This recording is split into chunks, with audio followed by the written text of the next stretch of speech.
Hey guys, what is up? AwesomeTheSauce here. Hope you guys are having a great day. And today we're going to be talking about what I think is the worst part of the Novus update. And this actually might surprise you because I've talked about a lot of stuff that I don't like. If you've been at the streams, I've really talked about a lot of stuff. But I think by far the worst part of this update is the current drop rate for sword pins. Let's do a quick rundown of what sword pins basically are. There's three different types. There's disabling pins that give crit and damage. There's punishing ones that give pierce and damage. And there's crushing ones that give crit and pierce. Now, depending on what type of strategy you're running, all of these could be viable. If you're using like an off-school spell like Satyr on some school that's not life, you might actually want crit so that you can heal with it. In PvP, if you're trying to do a lot of damage, you're gonna want a punishing pin. You want the pierce and damage on a secondary hit so you can really hit hard. In PvE, if you're trying to hit super hard with another, school, you want crit and damage, right? All of these are very, very useful. So what's my issue with them? Well, it's the way that they're dropped in Wiz right now. Now, you might have noticed already that there is a school-only symbol on this pin right here. This means that this life punishing pin that I got while farming various mobs, just questing in Wizard101 on my fire, this is only usable as a fire wizard. I can only do off-school life damage with this pin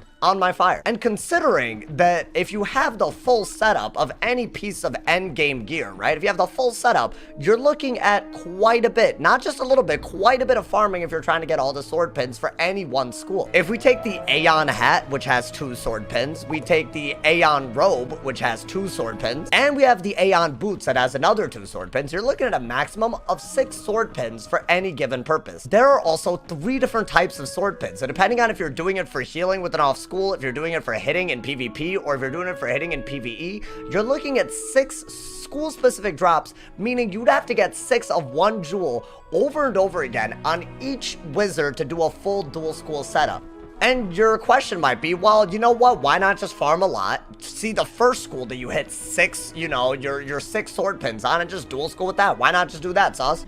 And that might actually seem like a very valid option, right? I have 5 balance punishing pins. Why don't I just run balance on the fire and basically just hit with like 100 damage on a fire? There's a couple of reasons why that doesn't work. One, since Laborious came out, basically the rings and the Athames for each school gives a secondary school for damage, meaning you're actually encouraged to dual school as a myth on a fire. This has like been a thing. Every school has, at least, if balance actually has 2 of these, but every school has something that they're encouraged to do and they're rewarded for it with gear like this. Meaning I'm already at a disadvantage if I put a bunch of balance pins on my gear just because that was a school that I happened to get 6 sword pins on first. And the other thing is there's all kinds of synergy with 2 schools in this game, and that's by design, right? Like right now, there's literally a fire spell that breaks shields and uses myth traps. Why in the world would I want to dual school out of balance when I have a spell like that when there's so many more opportunities for me to use myth? The conclusion is, my fire, I want myth punishing pins. What does a grind look like for that? Well, you don't even have to believe me. I don't have to do the math out on this because there was actually a tweet that came out, and big shout out to Wiz Stormcloud on Twitter for this because this actually really brought how bad of an issue this is to my attention. So he actually breaks down the math in this tweet, right?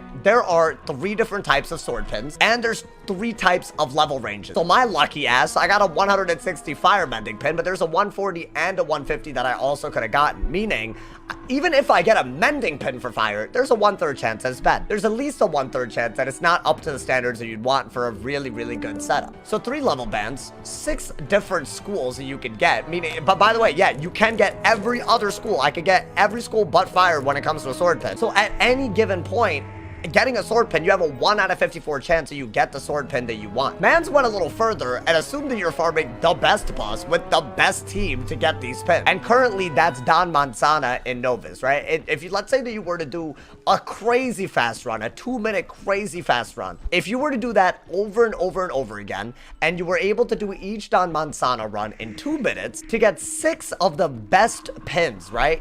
Assuming that you have an equal chance of getting every pin to get the 6 best sword pins that you want for each wizard. If you have 7 wizards, that's over 70 hours of grind time. This is a game that people play when they're done with work. This is a game that people play when they're off of class and they just want to be in a magical universe, want to cast some spells, maybe get a little creative, cast some spells that aren't their school. So you're telling me that I'm expected on each wizard to farm 77 hours just to get the exact dual school setup that I want? Yeah, sure, it's 7 wizards, but even if you boil whittle it down to 10 hours just to dual school? Like, that's crazy. Now, an associate designer at Kicksale, Cam, I'm using his Twitter profile. I assume that's his title. But he responded, and this is honestly, like, no offense, but this is not a good response.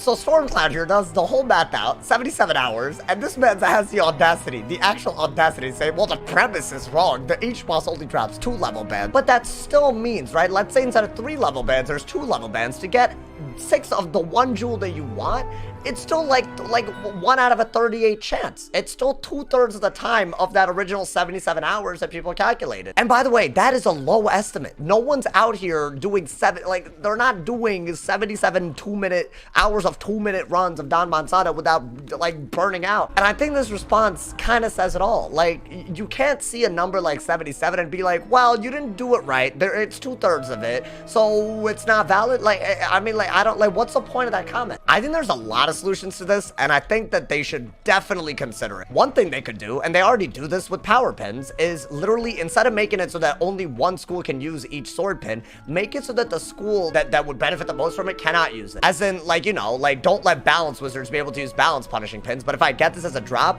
I should be able to transfer it over to any wizard and then use balance punishing pins. This would make the grind 7 times shorter, and it would still be an 11-hour grind to get 7 wizards kitted out. I don't think they should do this with shield pins, by the way. I will claim, you know, I will add that to the claim, because I do think that they're trying to make some schools healing, and if every school, like, you know, right now it's apparently Firestorm, Life, and Balance that can heal a little bit. If every school could do it, I feel like everyone would just run Life Archmastery, put a bunch of mending pins that heal a lot. It would kind of break down the meta. And if every school could use any shield pin, as in any resist pin, that would also be really crazy, because every school would just be set for, like, I don't know, they'd just be set out their was, you know, man? Like, right now, you actually set for the school that you counter, meaning you don't really even have to do it. But if you could set super hard for your counter school, everyone's gonna set out the was. That's not worth. Beyond that, they could just increase the drop rates in general. I don't know what that would be, like, you know, really do. I think one reason I don't really like the idea of just getting multiple drops of this